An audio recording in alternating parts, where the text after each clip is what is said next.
ملی ٹاؤن کی تمام یونین کونسل میں ایک ہفتے تک شجرکاری مہم جاری رہے گی۔ جی ہاں، ان خیالات کا اظہار یا یہ دھماکہ چیئرمین ملی ٹاؤن جان محمد بلوچ نے کیا۔ چیئرمین ملی ٹاؤن جان محمد بلوچ نے دارالعلوم جامعہ نعیمیہ کے نگراں مفتی نذیر محمد نعیمی کے ہمراہ ملی ٹاؤن میں شروع کی گئی شجرکاری مہم کے سلسلے میں پیر کے روز یوسی غازی داؤد بروہی میں واقع دارالعلوم جامعہ نعیمیہ کے اطراف پودے لگائے۔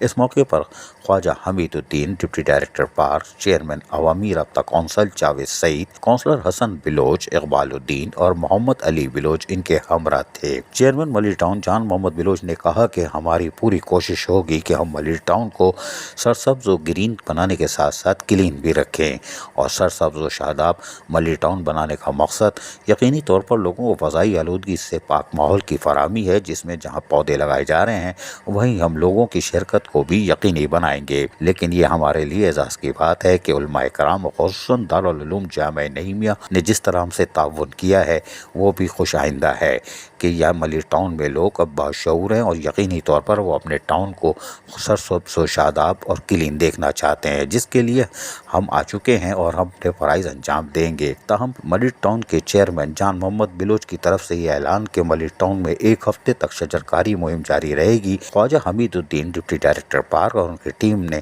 فوراً وضو کیا اور 2 رکعت نماز پڑھ ڈالی۔ نہیں، بھاگے ہوئے ہو یا پھنسی ہوئی ہو کے لیے نہیں، شکرانے کی، چلو کوئی اچھا کام ہونے جا رہا ہے۔ عزیز عارف، KBS بلدیاتی نیوز کراچی۔ ایسی ہی خوبصورت ویڈیوز فیوچر میں حاصل کرنے کے لیے ریڈ بٹن پر کلک کر کے اور بیل آئیکن کو پریس کر کے ہم سب کے سبسکرائبر بننا مت بھولیے۔